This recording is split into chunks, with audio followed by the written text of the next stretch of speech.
आदरणीय प्रिंसिपाल महोदय, शिक्षकगण, उपस्थित सभी अभिभावकगण एवं दूर दराज से आए, कोने कोने से आए सभी मेहमान बंधु, आज हम देख रहे हैं शिक्षा की गुणवत्ता का ह्रास होता जा रहा है। वहीं हमारा और गुरुओं के और हमारे छोटे बड़े सभी विद्यार्थियों के बीच का जो पवित्र रिश्ता है वह टूटता ही जा रहा है, ग्रहण लगता जा रहा है। फिर भी आज हम हमारे स्टूडेंट्स और डायरेक्टर्स सर्वपल्ली राधाकृष्णन के इस जन्म दिवस के अवसर पर हम उसको इस पुण्यतिथि पर स्मरण करके हम अपने जीवन में, अपने परिवार में, अपने बच्चों की जीवन में हम एक नई नैतिकता ला सकते हैं, नई जुनून पैदा कर सकते हैं, नई उमंग भर सकते हैं। मेरे सभी प्यारे विद्यार्थियों, एक बार ऐसा हुआ सन 1962 में जब डॉक्टर सर्वपल्ली राधाकृष्णन हमारे भारत देश का राष्ट्रपति बने, तब उनके अनुयायी थे और उनके कुछ शिष्य प्रशंसक थे। उन्होंने उनसे निवेदन किया कि वे उनके जन्म दिवस को एक शिक्षक दिवस के रूप में मनाएंगे। तब डॉक्टर सर्वपल्ली राधाकृष्णन ने कहा, मेरे जन्मदिन को शिक्षक दिवस के रूप में मनाएंगे तो मैं निश्चय ही अपने आप में गर्व महसूस करूंगा और एक गौरवान्वित, महिमान्वित अनुभव करूंगा। और तभी से यह दिन को 5 सितंबर को शिक्षक दिवस के रूप में मनाते जा रहे हैं। हर साल हर्षोल्लास के साथ शिक्षकों को सम्मान दिया जाता है। हम इसकी जन्म दिवस को देखते हैं 5 सितंबर। इसका जन्म 5 सितंबर 1888 में तमिलनाडु के एक छोटे से गांव में हुआ था। डॉक्टर सर्वपल्ली राधाकृष्णन अपने बुद्धिमत्तापूर्ण व्याख्याओं, आनंददायी अभिव्यक्ति और हंसाने गुदगुदाने वाली कहानियों से अपने आप को मंत्रमुग्ध कर दिया करते थे। वे छात्रों को प्रेरित करते थे कि वे नैतिक मूल्यों को अपने जीवन में उतारें, अपने जीवन में उतार करके अपने जीवन को संवारें। राष्ट्र सर्वपल्ली राधाकृष्णन एक ऐसे महान विद्वान, गुरुजी थे। जब वे कभी भी विद्यार्थियों को या विद्यार्थियों की कक्षा में जाते थे, चाहे किसी भी विषय का हो, पढ़ाने से पूर्व वह हमेशा तैयारी के साथ जाते थे, अध्ययन खूब करते थे और कक्षा में बड़ी महारत के साथ पढ़ाते थे। दर्शन जैसे गंभीर विषय को भी वह अपनी शैली की नवीनता से सरल और रोचक बना दिया करते थे। इतना ही नहीं, शिक्षा के क्षेत्र में डॉक्टर राधाकृष्णन ने जो अमूल्य योगदान दिया वह निश्चय ही अविस्मरणीय रहेगा, युगानुयुग याद करने की लायक रहेगा। वे बहुमुखी प्रतिभा के धनी थे। उनके रूप अनेक क्षेत्रों में दिखता है। फिर भी हम देखते हैं वे एक जाने माने विद्वान, शिक्षक, वक्ता, प्रशासक, राजनीतिक, देशभक्त और शिक्षा शास्त्री थे। अपने जीवन के उत्तरार्ध में अनेक उच्च पदों पर काम करते हुए भी शिक्षा के क्षेत्र में हमेशा सतत योगदान दिया करते थे।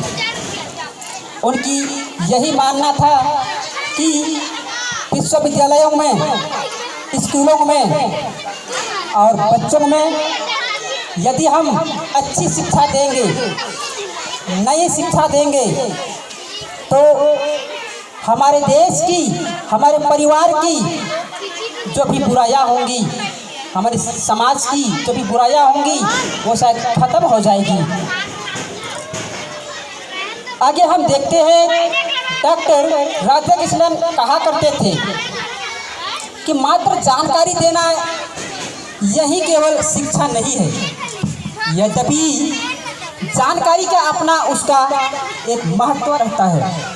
और आज आधुनिक जमाना में हैं, आज तकनीकी का जमाना है, तो यह तकनीकी का जानकारी ये भी अपने स्थान में महत्वपूर्ण है।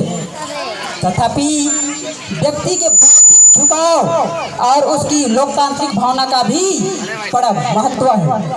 ये बातें व्यक्ति को उत्तरदायी नागरिक बनाती है। आगे हम देखेंगे शिक्षा का लक्ष्य क्या होनी चाहिए।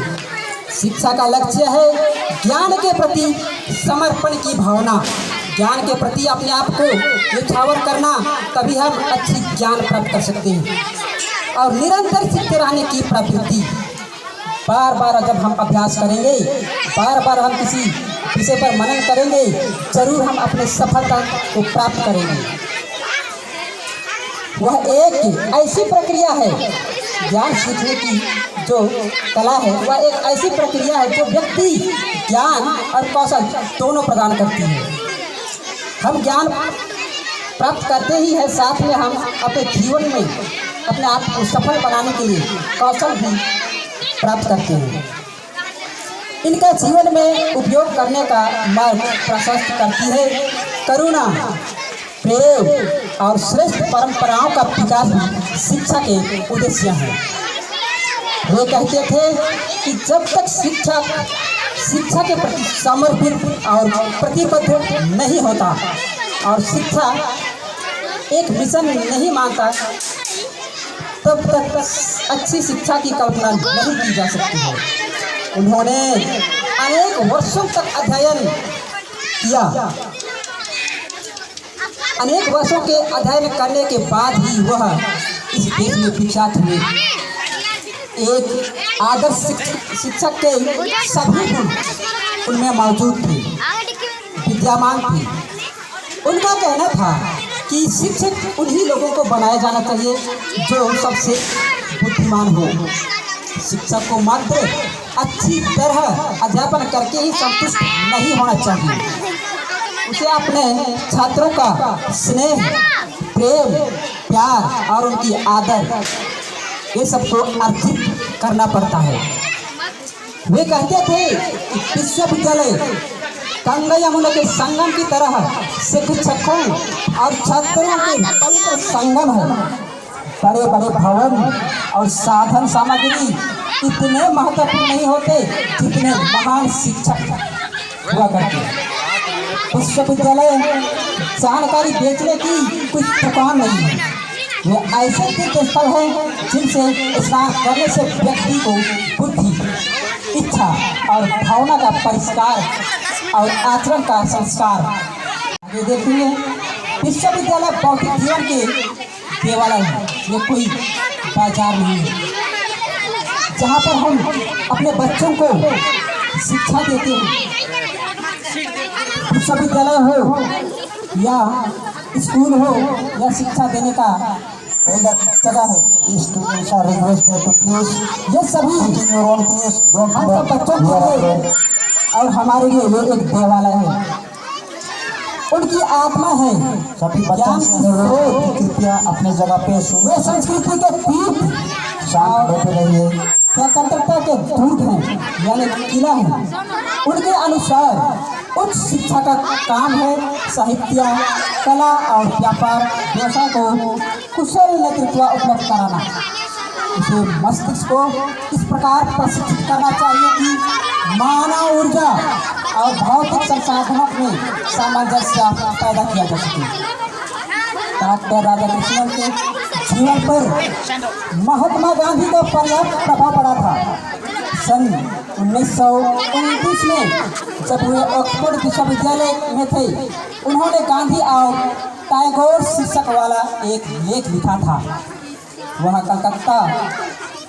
कलकत्ता रिव्यू नामक पत्र में प्रकाशित हुआ था।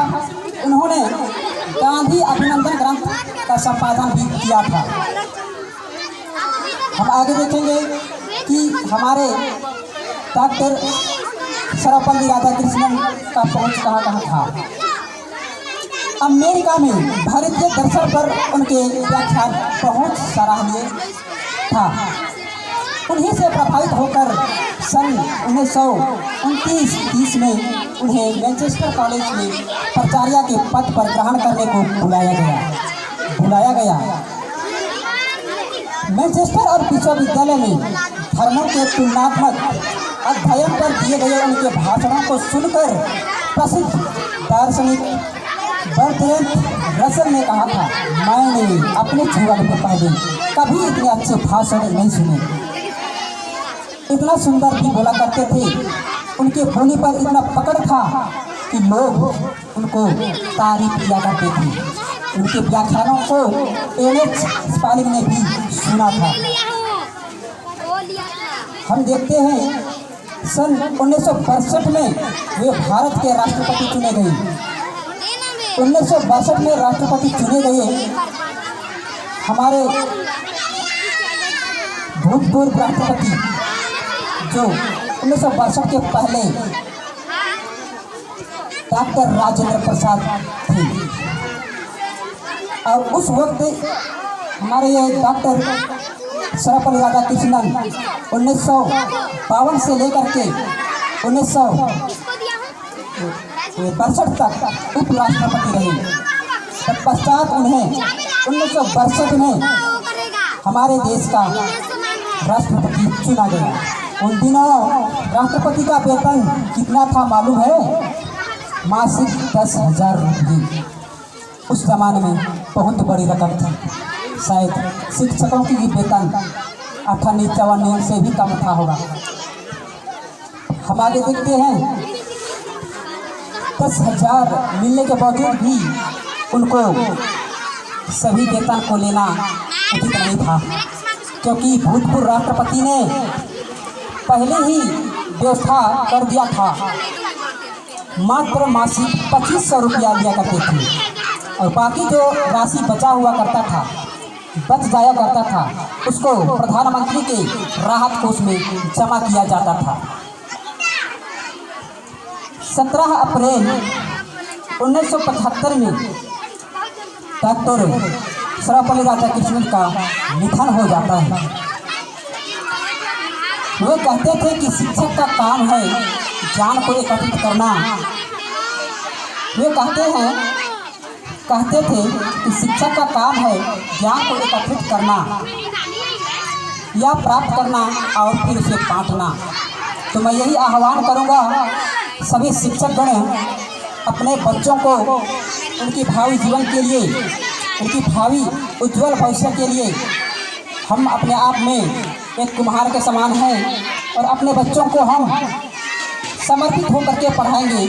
हम अपने बच्चों को कल के दिन के लिए, हमारे देश के लिए एक अच्छे नागरिक बनाएंगे।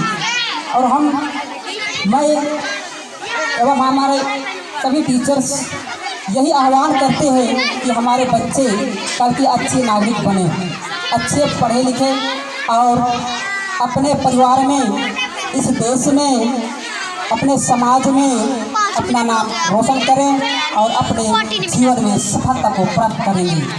Thank you. आप सभी को सुनने के लिए धन्यवाद।